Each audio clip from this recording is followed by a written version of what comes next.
Bienvenue à tous dans ce nouveau numéro de Sika Infomag, votre magazine d'information consacré à l'analyse de l'actualité en Afrique et dans le monde. Ce vendredi, le débat nous conduira au Sénégal où Karim Wade, fils et tout-puissant ancien ministre de l'ex-chef d'État Abdoulaye Wade, est depuis bientôt 2 ans plongé au cœur d'une procédure judiciaire pour enrichissement illicite. Un procès qui pourrait livrer son verdict le 23 mars prochain puisque l'accusation et une partie de la défense sont passés à l'étape des réquisitoires et plaidoiries au cours de cette semaine. Vous aurez également droit à la tranche exclusivement consacrée à l'économie dans la deuxième partie de votre magazine d'information. C'est donc parti pour 3 quarts d'heure de voyage au cœur de l'actualité. Voici le flash d'information. D'intenses combats opposent toujours forces gouvernementales et rebelles dans le nord-est du Soudan du Sud à la veille d'une reprise d'interminables pourparlers de paix. L'organisation intergouvernementale est-africaine a donné jusqu'au 5 mars aux protagonistes pour conclure un accord de paix final. Le gouvernement malien et 6 groupes armés du nord du Mali ont signé jeudi sous les auspices de l'Algérie et de l'ONU une déclaration prévoyant la cessation immédiate des violences. Il s'agit de créer sur le terrain un climat propre à favoriser le progrès des négociations pour un accord de paix global. La Cour qui juge Karim Wade pour enrichissement illicite a mis jeudi sa décision en délibéré au 23 mars prochain. Le parquet a requis notamment 7 ans de prison ferme, une amende de plus de 250 milliards de francs CFA et une confiscation de biens. Au Sénégal, la CREI, la Cour de répression de l'enrichissement illicite, reproche à Karim Wade de détenir indirectement un patrimoine de 178 millions d'euros via des hommes de paille et des sociétés écrans. L'intéressé assume une partie du patrimoine mais refuse être financièrement lié à 96% de ce qu'on lui attribue. Et c'est ce qui fait l'objet du procès en cours. Le parquet spécial a requis contre Karim Wade 7 années de prison, 250 milliards de francs CFA d'amende, la privation de ses droits civiques et la confiscation de tous ses biens. Le procès Karim Wade est-il un procès politique, un règlement de compte? La Cour de répression de l'enrichissement illicite a-t-elle été un instrument de représailles aux mains du régime de Macky Sall? Eh bien, on en parle aujourd'hui avec nos invités que nous retrouvons dans un instant.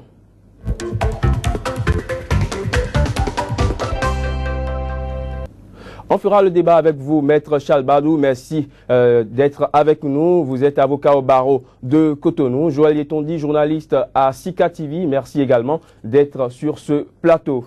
Alors, Maître Charles Badou, pensez-vous comme d'autres que le procès Karim Wade au Sénégal est purement une affaire politique? Certainement non. On ne peut pas dire que c'est purement une affaire politique, d'autant que vous venez vous-même de le rappeler que c'est une juridiction spécialisée qui est en charge du dossier et qu'à partir de ce moment-là, c'est qu'il faut se demander si la procédure a été suivie, si cette juridiction avait les compétences requises, si cela se faisait sous un couvert politique.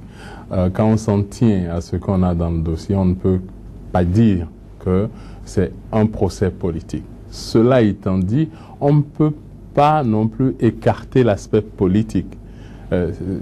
En initiant cette procédure-là, il y a forcément un aspect politique parce que on touche d'abord Karim Wade, qui, ne l'oublions pas, les Sénégalais l'appelaient ministre du ciel et de la terre.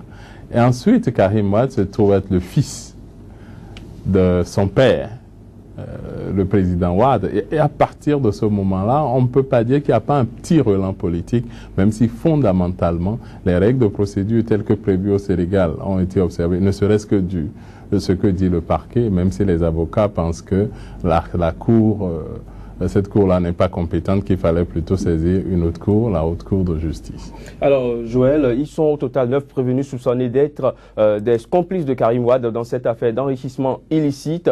Mais Karim Wade est avec Mamadou Pouye, le seul prévenu, a demeuré en détention depuis avril 2013. Est-ce que ce procès, à un moment donné, n'est pas devenu une affaire de personne? Pas vraiment. Vous avez suivi l'homme de droit tout à l'heure. Et quand l'homme de droit a fini de parler, il faut prendre recul et savoir apprécier les choses. Non, fondamentalement, quand on prend le dossier et parler de procès politique, ce sera trop dit. Comme l'a dit l'avocat, c'est vrai, ça peut avoir un petit relent politique. Mais ce dont on accuse ici Karim Wade est suffisamment important, sérieux, pour ne pas dire grave, très grave même. On parle de détournement illicite, on parle d'enrichissement illicite, on parle de détournement de fonds, on parle de corruption. Et tenez-vous tranquille, on nous a annoncé 1000 milliards, même si après on en est arrivé à 100 milliards. Donc on parle en termes de milliards. Karim Wade voyait un peu son parcours pour tirer la conclusion qui s'impose. Karim Wade a travaillé pendant combien de temps? A mené quel type d'activité pour amasser tant de richesses en si peu de temps? C'est là toute la question. Vous avez cité tout à l'heure et précisé qu'il s'agit de 9 personnes. 4 sont en fuite. C'est vrai que lorsqu'on commence par agiter des questions d'ordre politique, on a trop fait de prendre ses jambes à ses coups. Mais dans le cas d'espèce, la CREI, qui ne date pas d'aujourd'hui, a fait ses preuves. Ce que les prévenus avaient à faire, c'est tout au moins de prouver toute la bonne foi, de montrer qu'ils sont blancs comme neige, si c'est le cas. 4 sont en fuite, et la suite, vous la connaissez. Karim Wade, pour des raisons qu'il a eu à avancer là, on peut comprendre qu'une fois, il s'est absenté, mais par la suite, toutes les autres fois, boycotter carrément un procès. Bon, je m'interroge, moi. Alors, maître, la Cour de répression de l'enrichissement illicite, la CREI, entre-temps a refusé la liberté provisoire à Karim Wade, prétestant qu'il y a des risques trop grands de perturbation de l'ordre public. Était-ce une raison valable sur le terrain du droit? Sur le terrain du droit, ce raisonnement me paraît un peu court. Ça me paraît court de dire que parce qu'on mettrait Karim Wade en liberté, que cela provoquerait un trouble à l'ordre. Je crois que c'est plutôt le contraire qui aurait pu être soutenu. Si on le met en liberté et que ses partisans recherchaient cette liberté provisoire-là, je ne vois pas pourquoi, si on arrivait à satisfaire ces partisans-là, cela provoquerait... La Cour estime qu'à chaque parution de l'homme en public, que cela provoque de grands tollés. Mais c'est normal. C'est pas de grand tollé. Il y a des sympathisants, déjà de Karim Wade, de son père et du parti, le PDS. Donc on ne peut pas reprocher à un acteur politique, Karim Wade est quand même un acteur politique, on ne peut pas lui reprocher d'avoir des partisans. Il appartient donc à la poursuite, au ministère public, au ministère de l'Intérieur, d'assurer l'ordre et la sécurité. Et chaque fois qu'ils ont voulu assurer l'ordre et la sécurité, ils ont pu le faire. Donc ce raisonnement-là, on peut me dire que le fait de le mettre en liberté pourrait l'amener à suborner des témoins, à faire un certain nombre de choses. C'est-à-dire qu'à paralyser, ou à défaut de paralyser, à ne pas permettre une réelle manifestation de la vérité. Je peux encore comprendre. Mais qu'on dise que si on le met en liberté, cela provoquerait des troubles, je trouve l'argument un peu court. Et c'est malheureux que ces arguments-là soient repris, non pas simplement au Sénégal, mais également au Bénin et dans certains pays africains, où le prétexte assez facile est trouvé que de dire qu'il y aura trouble à l'ordre public lorsqu'on met un individu en liberté. Je crois plutôt que c'est le contraire et que cet argument ne me paraît pas le plus adéquat ou le plus indiqué pour priver un homme de sa liberté, même s'il se fait qu'il s'appelle Karim Wade. Alors, Joël Yetondi, d'aucuns accusent le président Macky Sall d'utiliser la Cour spéciale pour régler des comptes personnels. On se rappelle qu'il y a quelques années en arrière, Macky Sall, alors président de l'Assemblée nationale, avait préféré quitter son poste et rompre avec l'ancien président Abdoulaye Wade plutôt que de renoncer à demander des comptes à son fils Karim au sujet de sa gestion jugée onéreuse de l'organisation d'un sommet international à Dakar. Est-ce que l'homme n'a pas poursuivi dans le même élan? Est-ce que vous percevez la CREI comme un instrument de représailles aux mains de Macky Sall? Pas du tout, je l'ai dit tout à l'heure, il est un fait que la CREI ne date pas d'aujourd'hui, il est un fait que la CREI a fait ses preuves, il est un fait que la CREI n'est pas étrangère à Wade père. Donc, il est fondamental que pour la manifestation de la vérité, et mieux pour l'honneur de toute une famille que je pense qu'il va falloir laver, que Karim Fitz se prête à ce dont il est question ici, et que la défense joue à fond sa partition. Parce que, ne l'oublions pas, le fondamental, il s'agit quand même des deniers publics. Il s'agit des fonds du contribuable. Et vous savez très bien qu'ils sont des milliers, ces anonymes qui croupissent en prison. Ils sont des milliers. Maître va peut-être me démentir. Qu'on a gardé, qui n'ont pas eu la chance de comparaître sous nos cieux. Et parce qu'ils ne sont pas fils à papa, ils ne sont pas fils de directeur, ils ne sont pas fils à ministre, personne ne parle d'eux. C'est trop facile ça, ce dont on parle ici. On parle des deniers publics et, excusez-moi, on réfléchit en termes de milliards. Et tout n'est pas rose, tout n'est pas blanc, tout n'est pas beau au Sénégal. On a encore besoin d'infrastructures socio-communautaires. Et ça, c'est des questions fondamentales qu'on peut régler avec ces fonds-là. Qu'on nous explique comment Karim Fils a pu en si peu de temps amasser toutes ces richesses. Le procès qui se passe aujourd'hui au Sénégal, je trouve que ça donne une belle occasion pour ceux qui nous dirigent de régler le problème d'impunité et de mettre les gens en confiance. Parce que, voyez-vous, à des moments donnés, le citoyen lambda a carrément l'impression qu'il y a une justice à double vitesse, où les choses sont faites à la tête du client. Et quand c'est comme ça, ce n'est pas bon. C'est une belle occasion, je trouve plutôt, pour la famille Wade de prouver, tout au moins, de laver son honneur. Et là, on ne l'a pas fait. Et quand c'est comme ça, il n'y a pas d'excuse possible. Qu'on nous explique comment Karim Fils en est arrivé là, avec si tant de richesses, en peu de temps. Mais comment percevez-vous le refus de la justice sénégalaise, la CREI en l'occurrence, d'accorder une liberté provisoire à Karim Wade? C'est vrai, Maître l'a dit tout à l'heure, mais j'ai dit tout ceci n'est pas suffisant pour dire que Karim Wade est blanc comme neige. Je dis le fondamental, on ne peut pas l'oublier. Il s'agit de l'argent du contribuable. Et ça, c'est suffisamment sérieux. C'est une première que fils d'un chef d'État, fut-il ancien chef d'État, comparaisse comme ça, se passe comme ça. Vous allez compter de ces pays où il y a de ces nombreux fils à papa qui, croyez-moi, ne sont pas blancs comme neige, qui doivent comparaître. On ne le fait pas suffisamment. Si ça peut servir d'exemple, si ça peut amener les gens à s'assagir, ou tout au moins, lorsqu'on pense qu'on a la possibilité de s'en mettre plein la poche, je dis, mais il y a un œil, l'œil de Caïn, de l'autre côté. Et au lieu de prendre 100, je prendrai 5 francs. C'est déjà quelque chose d'important. Et donc, là-dessus, je pense que les Sénégalais doivent se mobiliser. La classe politique, la société civile, je dis, tout n'est pas parfait dans ce qui a été fait là, qu'au départ, que ce soit la justice qui parle en termes de milliards et parle de 100 milliards par la suite, que dans la foulée très rapidement, on fait asseoir Karim Wade alors qu'on a pu libérer un certain nombre de personnes, qu'on a identifié des comptes bancaires et ensuite on n'a pas pu établir que ces comptes sont la propriété de Karim Wade. C'est autant de choses qui peuvent jeter un peu de discrédit sur la CREI. Mais pour autant, tout n'est pas faux dans ce procès. Il s'agit de l'argent du contribuable. Et ça, on ne le dit pas suffisamment. On en fait n'importe quoi. Et, voyez-vous, il s'agit aussi de l'honneur d'un pays, de l'honneur d'un continent, je trouve, où, malheureusement, on en est encore à tendre la main. Si vous tendez la main, justifiez le bien fondé et la gestion des fonds à vous allouer, je pense. Alors, maître, mais pourquoi avoir choisi de ressusciter une juridiction spéciale en sommeil depuis sa création depuis 30 ans? La Cour de répression de l'enrichissement illicite a été réactivée par le président Macky Sall pour demander des comptes à certains poids lourds du régime Wade quant à l'origine de leur patrimoine.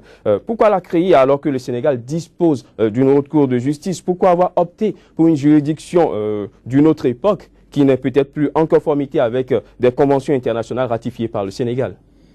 Je répondrai, mais beaucoup de choses ont été dites auxquelles je répondrai également. Non, pour dire pourquoi, même si la CREI n'a jamais fonctionné, elle est dans l'arsenal juridique sénégalais. Donc à partir de ce moment-là, on ne peut pas fondamentalement reprocher de mettre en mouvement une structure ou une juridiction qui n'a pas fonctionné. C'est certainement l'occasion d'éprouver cette juridiction-là. Mais les avocats de Karim Wade disent que dans tous les cas, cette juridiction la CREI n'est pas compétente. Elle n'est pas compétente parce que, même à supposer que ce qui est reproché à Karim Wade était avéré, ça ne peut être que dans le cadre ou à l'occasion de ses fonctions de ministre. À partir de ce moment-là, la juridiction compétente demeure ou devrait être la haute cour de justice. Je suis enclin à les suivre dans leur raisonnement. Mais la CREI ne les a pas suivis. C'est ça qui fait qu'il y a un parfait malaise dans ce procès-là. On se demande, et on est en droit de se poser la question, si ce n'est pas des représailles. Alors, parce que, pourquoi cette juridiction plutôt qu'une autre? Parce qu'il y a des garanties. Quand vous allez devant la haute cour de justice, la procédure n'est pas la même que quand on va devant la CREI. Donc, il y a un certain nombre de choses qui amènent. Ensuite, fils à papa ou pas, non, on ne va pas diviser ou stigmatiser. S'il y a de l'injustice, il faut dénoncer l'injustice. Qu'elle touche, fils à papa ou pas. Oui, il y a des milliers qui sont... Nous allons revenir sur la question. Nous allons revenir sur la question dans ce débat, dans la troisième partie de ce magazine d'information. En attendant, restez avec nous dans quelques instants, la deuxième partie de Sika Infomag. Nous abordons à présent le deuxième quart de ce magazine d'information, une tranche exclusivement consacrée à l'actualité économique. Tout de suite, voici le journal de l'économie.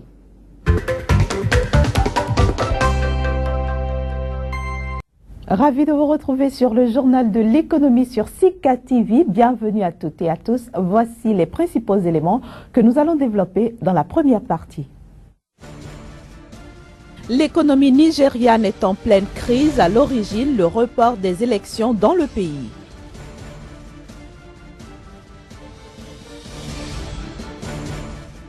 Réunion ce vendredi des ministres des Finances de la zone euro. Le gouvernement grec espère arriver à un accord.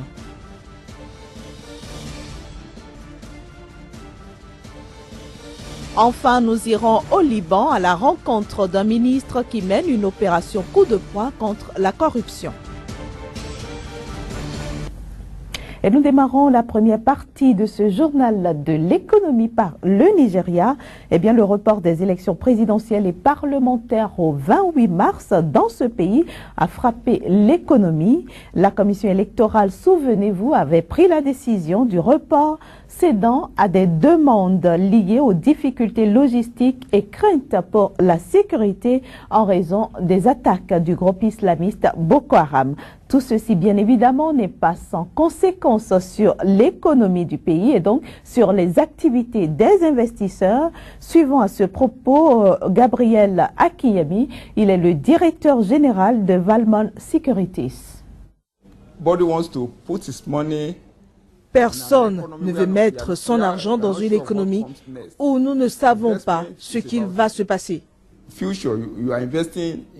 L'investissement concerne l'avenir.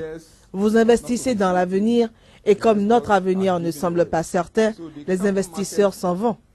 Donc le marché des capitaux, plus qu'à n'importe quel autre moment, traverse un moment critique. Tous les regards sont tournés vers la politique, vers les élections. Les gens ne font pas attention à la réalité qui est de se pencher sur les problèmes de l'économie.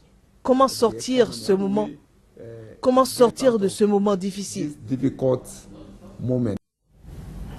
Le gouvernement grec espère arriver à un accord ce vendredi lors de la réunion des ministres des Finances de la zone euro sur la question de la poursuite du plan d'aide.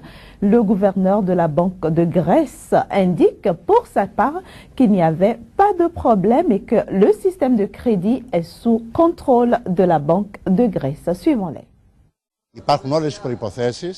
Toutes les conditions nécessaires sont réunies pour un accord de transition mutuelle, bénéfique et plausible. Et je pense que ce sera le résultat de la réunion de l'Eurogroupe. Si cet énorme travail préparatoire est rejeté, chaque membre devra assumer sa responsabilité.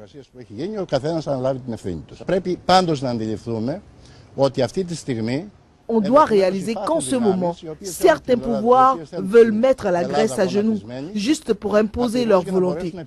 Tout le monde peut comprendre ce qui est bénéfique à notre pays et ce qui les aide eux.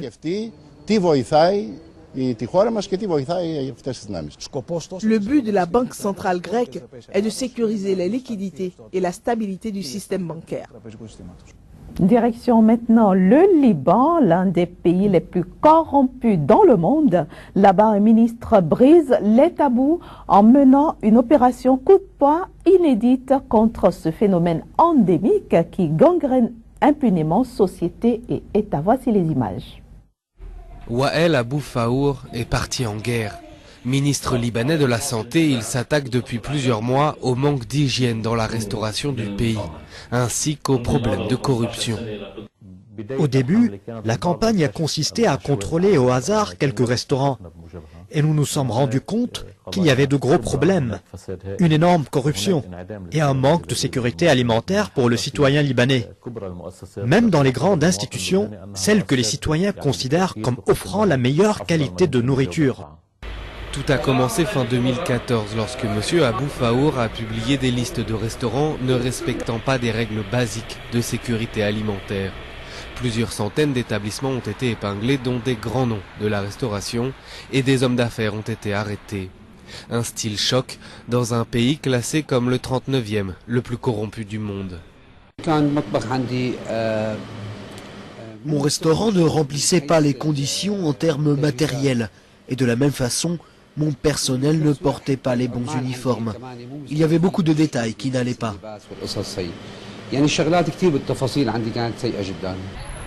La corruption s'est banalisée au Liban avec l'effondrement des institutions du pays pendant la guerre civile de 1975 à 90. Elle est devenue pour beaucoup un mal nécessaire pour obtenir des services basiques. Et pour les petits restaurateurs, elle est parfois le seul moyen de se procurer des denrées alimentaires ou de conserver une licence. Mais la campagne de M. Abou Faour a provoqué un vif débat au sein de la société libanaise. C'est une bonne campagne parce que les gens ont envie de savoir ce qu'ils mangent. La diffamation envers les propriétaires des restaurants, la diffusion de leur nom n'était pas nécessaire.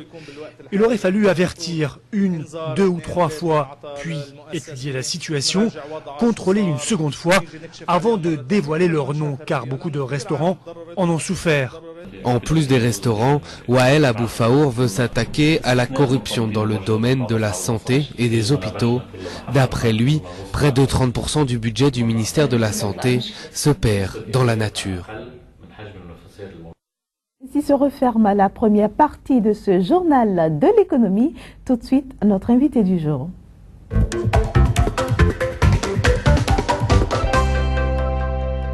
Notre invitée du jour que vous connaissez bien maintenant sur ce plateau, Madame Soleat Dourokwendo du cabinet FMI basé à Cotonou au Bénin. Bonjour à vous.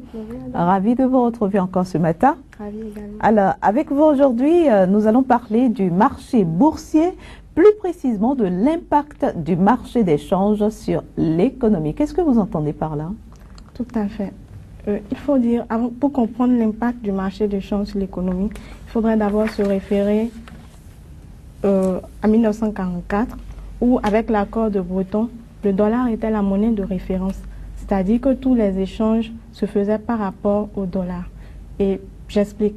Si par exemple vous voulez acheter ou que vous voulez vendre un produit, peu importe votre monnaie d'origine, vous êtes obligé d'abord de l'échanger par rapport au dollar avant que l'échange ne puisse se faire. Et cela pénalisait la valeur, cela n'exprimait pas en réalité la valeur de certaines monnaies, puisque la valeur d'une monnaie se mesure déjà par rapport aux indicateurs économiques tels que la croissance économique, le PIB, le taux d'inflation et bien d'autres choses, etc. Et donc, cela ne permettait pas d'exprimer en réalité la valeur de la monnaie de certains pays. Et l'échange n'était pas forcément juste. Mais à partir de 1976, avec l'accord de Jamaïque, il y a eu la libéralisation du marché de change et nous avons désormais deux taux, des taux fixes et des taux qui varient. Tout à fait. Par exemple, nous avons l'exemple de l'euro et du franc CFA où la valeur ne change pas. Tout à fait. Mais par rapport au dollar, par exemple, il y a certaines monnaies qui varient et cela s'explique par rapport à l'influence des investisseurs sur le marché boursier. Les investisseurs, en fonction des indicateurs économiques, essaient d'évaluer la valeur de la monnaie, essaient de voir à quel prix ils font des offres, à quel prix eux ils veulent acheter. Et il y a aussi des gens qui confondent cette offre-là et nous avons un croisement de prix tout le temps sur le marché boursier. Donc c'est les investisseurs qui imposent le prix sur le marché? Tout à fait, mais nous n'allons pas dire qu'ils imposent puisqu'il y a forcément, il faut faire une offre et il faut qu'il y ait quelqu'un qui soit prêt à l'acheter à ce prix-là. Donc c'est un peu comme des négociations, c'est pas forcément qu'ils imposent, c'est des ententes et dès qu'il y a une entente, il y a une fixation de prix. Donc c'est le croisement entre une offre et une demande qui donne la fixation d'un prix. Il faut dire aussi qu'en 1990, avec les nouvelles technologies, nous avons la naissance du Forex où cela se fait en ligne. Il faut dire aussi que je donne l'exemple, il est conseillé pour quelqu'un qui a un faible pouvoir d'achat, c'est-à-dire dont la monnaie est faible. Comme nous, les pays africains. Oui, malheureusement. Pour quelqu'un dont la monnaie est faible, il est conseillé de vendre à l'extérieur. Et je donne un exemple. Si un Naira vaut 3 francs CFA, vous qui avez le franc CFA, Lorsque vous allez au Nigeria et que vous vendez, et que vous revenez dans votre pays, lorsque vous échangez la monnaie, vous vous rendez compte. Vous êtes plus riche, quoi. Vous êtes plus riche, tout à fait. Mais lorsque vous avez le Naira, il est conseillé de venir plutôt acheter dans les pays qui ont une monnaie faible. Pourquoi? Parce qu'un véhicule qui vaut par exemple 3 millions de francs CFA, lorsque vous venez dans un pays où nous avons le franc CFA, avec 1 million de Naira déjà, vous avez déjà la possibilité d'acheter ce véhicule-là. Merci beaucoup, Madame Soleat Douro-Pendou.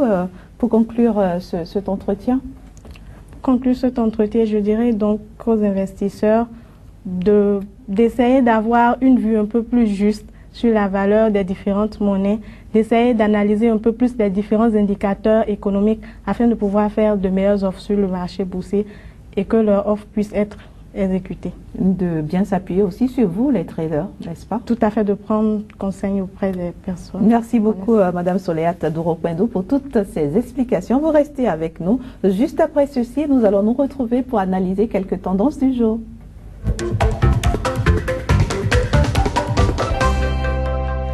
Alors, Madame Soleat, quelles sont les places boursières que vous proposez d'interpréter aujourd'hui? Aujourd'hui, je vous propose le Thune Index, l'indice phare de la place boursière de Tunisie.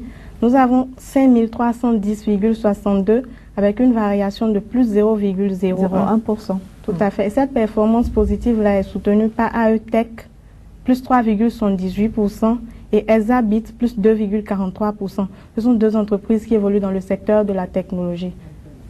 Et passons en Europe, parlons du CAC 40, 4820,06 avec une variation de moins 0,27%. Il faut dire que cette performance négative-là est due au fait que les investisseurs sont toujours craintifs par rapport à par rapport au conflit au niveau de l'aide apportée à la Grèce. Il faut dire que la Grèce persiste à insister sur le fait qu'elle veut que le paiement de cette dette-là soit indexé sur la croissance économique et non sur l'austérité, parce que l'Allemagne insiste sur l'austérité. Donc, nous pouvons dire que c'est ce qui explique la crainte des investisseurs et cela se voit. Les effets sont immédiats sur le marché boursier. Mais est-ce que vous pensez que nous sortirons de cette crise-là bientôt? Je dirais que c'est un peu délicat parce que ça fait des jours que ça dure et la situation ne s'améliore guère. Tout à fait. Il faut dire aussi que les besoins de la Grèce et les exigences de la Grèce sont un peu justifiés parce que l'austérité consiste à supprimer des emplois, à privatiser certains secteurs et cela ne participe pas forcément au développement économique du pays. Donc quand l'Allemagne propose l'austérité, pour ma part, je trouve que c'est un peu contradictoire. Mais ils ont forcément leur raison et on espère toujours qu'il y aura une entente et une décision qui sera prise d'ici là. Donc vous estimez que l'avenir est prometteur? Tout à fait. Je suis sûre en ce qui concerne la crise grecque, bien sûr. Oui, je suis sûre qu'une décision sortira une bonne décision. D'accord. Merci beaucoup, Madame Soleat. Vous allez conclure cet entretien? Je dirais... Un mot à l'endroit des téléspectateurs qui ont envie de s'intéresser, par exemple, au marché boursier, etc. Je dirais déjà que le marché boursier, ce n'est pas des spéculations, ce sont des analyses. Et si vous ne comprenez pas, si vous vous y intéressez, il vaudrait mieux vous rapprocher des personnes, des conseillers financiers, pour qu'ils puissent vous rassurer et vous donner les meilleurs conseils, vous expliquer comment cela se passe, afin que vous puissiez comprendre les avantages de l'investissement sur le marché boursier. Il n'y a pas que des avantages quand même. Il y a des inconvénients, mais sur la base des analyses, comme je le dis tout à l'heure, c'est des analyses, c'est un peu scientifique ce qui se passe. On ne se lève pas pour dire je me positionne à l'achat ou à la vente, on ne se lève pas pour investir au hasard. On fait des analyses et sur la base de ces analyses-là, forcément, vous pouvez sortir gagnant. Merci beaucoup, Madame Soleat Douro-Pendou. Je rappelle, vous êtes analyste financier au cabinet FMIS basé à Cotonou, au Bénin. Merci d'avoir été des nôtres. Chers amis téléspectateurs, ce sera tout pour ce journal de l'économie. Merci de nous avoir reçus chez vous. Retour dans le débat du jour consacré au procès Karim Wade au Sénégal. Ce procès aux multiples facettes qui déchaîne également des passions. Est-il une affaire politique? C'est le thème du jour, un thème autour duquel nous allons retrouver nos deux débatteurs, mais ce sera tout juste après le flash d'information.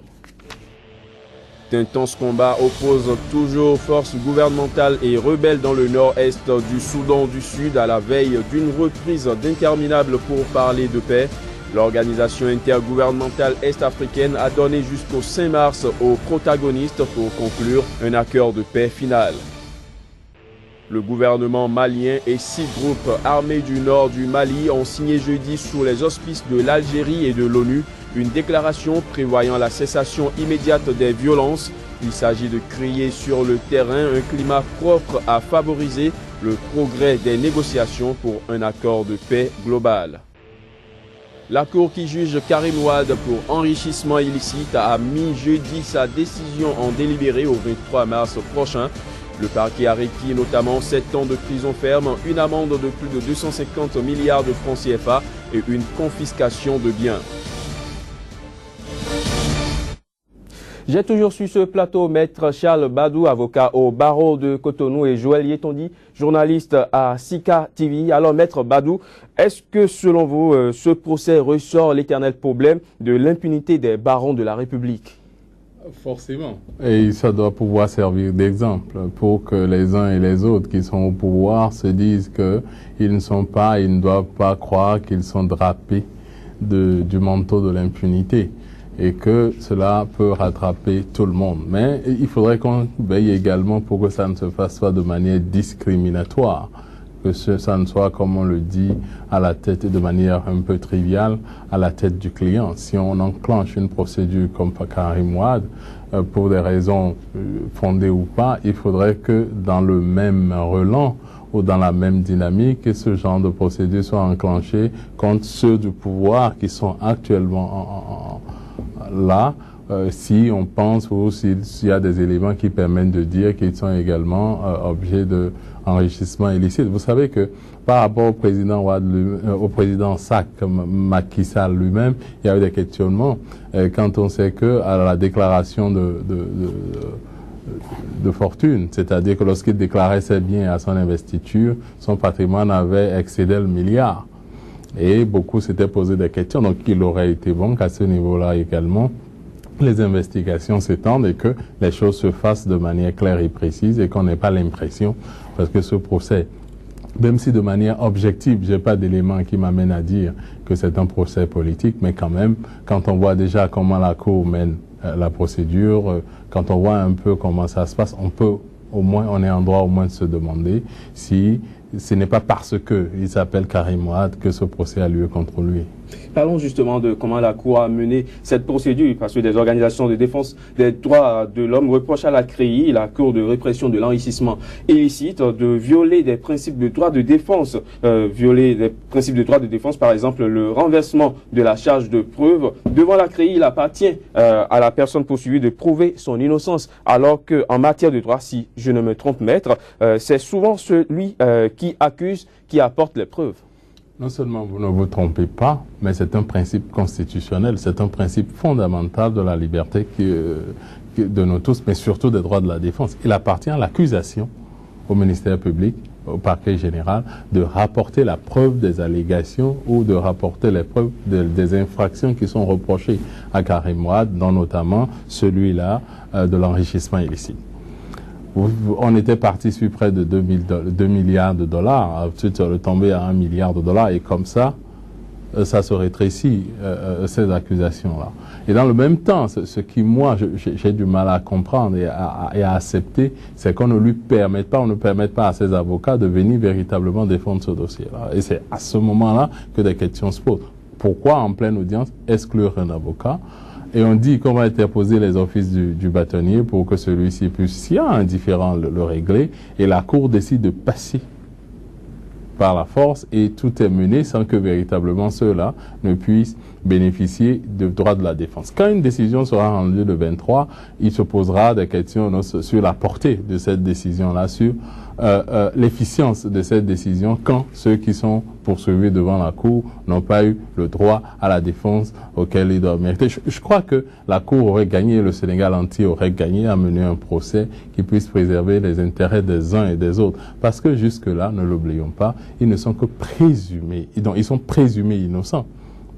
Il y a la règle de la présomption d'innocence. Donc, on ne peut pas dire que Karim Wade, au jour d'aujourd'hui, ou tous ceux qui sont poursuivis au même titre que lui, sont coupables de quoi que ce soit. Donc je pense qu'il y a un déséquilibre à ce niveau-là et que quelque part, ça entacherait forcément la décision que la CREI serait amenée à rendre, le 23 ou un autre jour. À vous entendre, maître, on peut conclure tout de suite que le procès Karim Wade n'a pas été forcément équitable.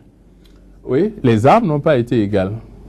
Les armes n'ont pas été égales, d'autant qu'il y a eu des prévenus, non, il y a eu des accusés qui n'ont pas été en mesure de défendre leurs droits par leur avocat. Oui. Alors, Joël Itondi, est-ce que c'est votre point de vue? Oui, on parle la technique. Et là, les tests ne mentent pas, les tests sont clairs, il va falloir les respecter. C'est des couacs qu'on ne peut pas, comme l'a dit l'avocat, ignorer ou faire semblant de ne pas reconnaître. Il faut, c'est important, savoir préserver l'image de l'institution et mieux, comme l'a dit Maître, c'est important de rassurer tout un peuple, c'est important de rassurer tout un continent parce que nous ne l'oublions pas, en matière de démocratie, le Sénégal reste quand même un pays phare. Et l'un des baromètres de la démocratie, c'est bien la justice. C'est aussi une occasion pour la CREI de prouver qu'on peut effectivement lui faire confiance. Pas qu'aujourd'hui, mais dans le temps. Et donc, par rapport à ça, il faut travailler à ce que, dans le cas d'espèce, le 23 reste une date fatidique. On a tous les regards tournés sur cette date.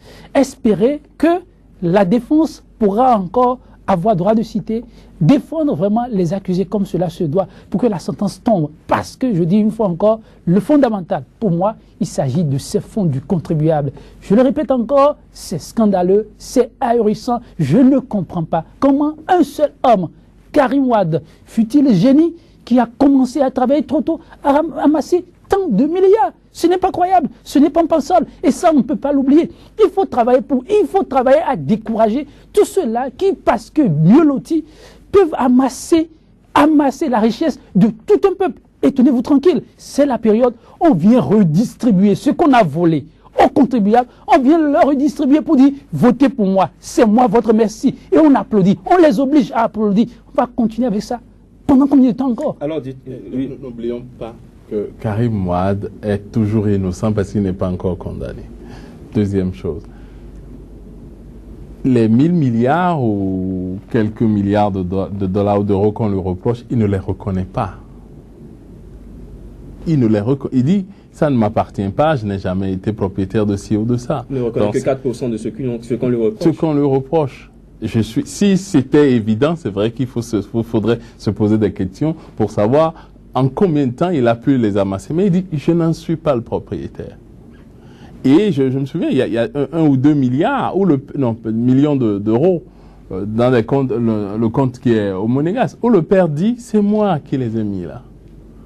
C'est un émir du Koweït, donc c'est un émir qui me l'a donné, je l'ai placé là. Le père le dit. Donc, vraiment, en attendant que la décision ne soit rendue et que véritablement la vérité ne soit connue, nous devons dire qu'il bénéficie d'un certain nombre de sociétés écrans, d'hommes de paille, mais dites-nous, qu'en est-il véritablement? Il appartient au parc, à la poursuite de prouver la véracité de ce qu'on lui réclame. Or, au jour d'aujourd'hui, si je m'en tiens à ce qu'on me dit du procès, cela n'est pas fait. Et comme vous le dites si bien, on renverse la charge de la preuve. On dit, il faut prouver que ce n'est pas à toi. Je dis, mais c'est pas mon nom. Vous dites un tel fonds qui est au Singapour, c'est pas mon nom, qui est au Monégasque. Mon père vous justifie que c'est pas. Donc, vraiment, si les armes étaient égales, et c'est en cela que le procès aurait été intéressant, les armes devaient être égales, on devrait permettre à l'accusation de prendre ses réquisitions, comme cela a été fait, dont lui, on ne l'a pas empêché de le faire, mais permettre également aux avocats d'apporter leur son de cloche avec les éléments qu'ils ont, ce qui ne se fait pas comme cela doit être. Je ne dis pas qu'il n'a rien fait, mais je dis simplement qu'il y a des principes fondamentaux qui veulent que, aussi longtemps que vous ne soyez condamné, vous êtes présumé innocent. Et si ces avocats ont toujours été constants pour dire que c'est monté de toutes pièces. Je ne dis pas qu'ils disent vrai non plus, mais permettez qu'ils puissent prouver ou qu'ils puissent établir l'innocence de leurs clients. C'est tout. Oui, je suis d'accord avec Maître, ça c'est un fait. Mais aussi, c'est aussi un fait que jamais il y a de ces vérités que nous ne connaîtrons pas. Et je trouve en ce procès un côté un peu opportuniste par rapport à bien de maux dont souffrent les sociétés africaines.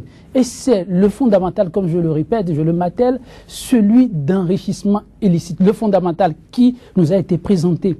Je pense que ça me donne une occasion à tout un continent de rester plus que jamais vigilant. Le gardien, c'est à chacun de l'assumer. On ne peut pas continuer à être complice de ces agissements et rêver de mieux-être pour un pays, pour un continent. Ce n'est pas possible.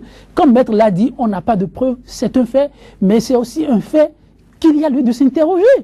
Il y a lieu de s'interroger sur ce dossier-là.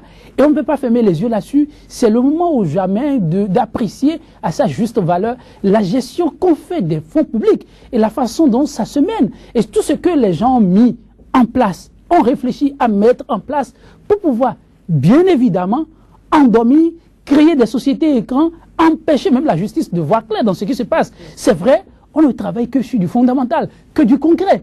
Mais les gens ont su réfléchir, ont su trouver les mécanismes pour contrôler et contourner les tests qui se sont donnés eux-mêmes. Et là, l'état de veille, c'est au niveau de chacun. Donc je trouve que c'est un dossier suffisamment enrichissant pour tout le monde, mais en première position, je pense, pour la société civile. Je n'oublie pas le droit de l'individu, ça c'est important, qui est à préserver. Mais ce dont souffre ce continent, c'est le problème de corruption, vous le savez. Alors dites-nous, Joël Yetondi, de votre point de vue de chroniqueur, d'observateur, d'analyste politique, est-ce que ce procès aura des répercussions sur l'issue de ce procès aura des répercussions sur la vie politique sénégalaise? Forcément, c'est pourquoi je dis que la date du 23 mars reste une date capitale et chacun doit jouer sa partition à fond. Il ne faut pas oublier, il y a l'image d'un pays qu'il faut préserver, il y a l'image de la justice qu'il faut préserver, il y a l'image de celui qui est là aujourd'hui qu'il faut préserver. Il y a tout ça, mais ensuite, qui semble être fondamental, non, qui est fondamental, que je place en dernière position, il y a tout un peuple qu'il faut réconcilier avec lui-même. Parce qu'à travers ce procès, il ne faut pas qu'on finisse, qu'on dise après que Karim Wade est blanc comme neige. Ce n'est pas une façon de forcer la main à la cour, non. Karim Wade, dans ce qui est en train de se passer là, il y a des choses à reprocher à Karim Wade. Mais on veut savoir exactement ce qui s'est passé. Donc une décision équitable permettra à tout le monde d'applaudir et au peuple de se réconcilier avec lui. Parce qu'on ne peut pas ne pas le répéter, Karim Wade aujourd'hui, parlant de la classe politique qui accompagne son père et donc qui l'accompagne, si ça ne se gère pas très bien, vous connaissez comment les choses se passent en Afrique. Ce serait une autre façon de créer de la popularité à l'homme. Parce que ce qui a été prononcé là aussi, comme décision, si on arrivait à confirmer ça en l'état, eh bien, ça va créer plus qu'un tollé dans le pays. Donc, je pense que ces jours qui s'écoulent et qui nous séparent de la date du 23 restent des jours cruciaux pour que chaque parti joue à fond sa partition et revoie sa copie. Alors, maître, il est également une chose que l'accusation n'a pas apporté assez de preuves dans cette affaire qui va rendre son verdict le 23 mars prochain. Alors, que risque Karim Wade et ses présumés complices? Karim Wade risque déjà ce qui est requis par le ministère public, 7 ans d'emprisonnement ferme, des amendes de 150 milliards, si j'ai bien noté, confiscation de tous ses biens, ce que je trouve excessif. Privation de sa liberté et son droit civique. Privation de droits civiques, je trouve on ne dit même pas qu'on ne confisque ce qui a fait l'objet, ce qui fait l'objet de la procédure, on dit de tous ses biens, c'est quand même, de l'universalité de tous ses biens, c'est quand même excessif. Donc voilà ce qu'il risque, sauf si le parquet, non, le juge, la cour ne suit pas le ministère public. Ça peut se faire de plusieurs manières. La cour peut alourdir, parce que la cour n'est pas tenue de se conformer à ce que dit le ministère public, comme la cour peut alléger, ou, contrairement à ce que vous dites, il faut surtout pas qu'on dise que Karim Wade est blanc comme neige. Si. On ne force pas la main. Si. On ne force pas la main. C'est possible. C'est l'avocat qui parle. Oui, c'est des choses qui peuvent arriver. Mais c'est trop facile, ça. Ne demandez pas au peuple d'applaudir. Après, le peuple applaudisse lorsqu'il est établi. Ça s'impose à nous, ça c'est vrai. Lorsqu'il est établi que Karim Wade n'en est pour rien. Je ne suis pas avocat de Karim Wade, je ne me connais pas, mais ça reste des possibilités. Parce que quand on va devant une cour, on n'est pas d'office condamné. Sinon, on n'irait pas devant la Cour. Mais c'est pourquoi je dis il y a rupture de l'égalité des armes. Il faut qu'on permette forcément à ces avocats, il y va de la crédibilité même de cette Cour-là, qu'on permette à ces avocats... Justement, ces avocats n'ont pas fait leur plaidoyer. Mais c'est ça. Donc, il faut qu'on permette, et de manière objective, en analysant les éléments des uns et des autres, sans procéder à un procès d'intention. Parce que c'est ça le débat. Est-ce que cela peut retarder la décision le 23 mars? Mais forcément, si on veut que les avocats plaident, ça ne peut se faire que le 23 ou à une date ultérieure. C'est-à-dire le juge peut, parce que c'est mis en délibéré, il peut rabattre son délibéré, permettre aux avocats de plaider, de défendre leurs clients et remettre le dossier en délibéré.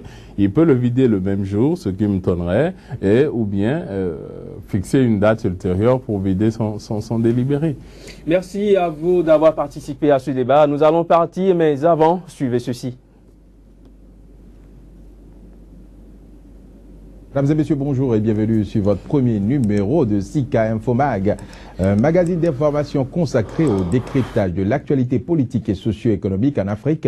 En 3 quarts d'heure, nous vous proposons les analyses des spécialistes sur les grands faits qui meublent l'actualité sur le continent africain. Il faut dire que ce qui est à souligner et à saluer, c'est d'abord l'initiative. Elle est au-delà de tout salutaire. De mon point de vue, c'est un procès qui risque de durer très longtemps. Une banque ne peut pas faire face à ce financement. Donc c'est plus facile à cet état. Sika Infomag, c'est du lundi au vendredi sur Sika TV. Un autre visage de l'actualité en continu sur le continent africain. Sika Infomag de ce jour, stop et fin, terminus, tout le monde descend. Restez avec nos programmes, le meilleur reste à venir sur Sika. Merci à vous.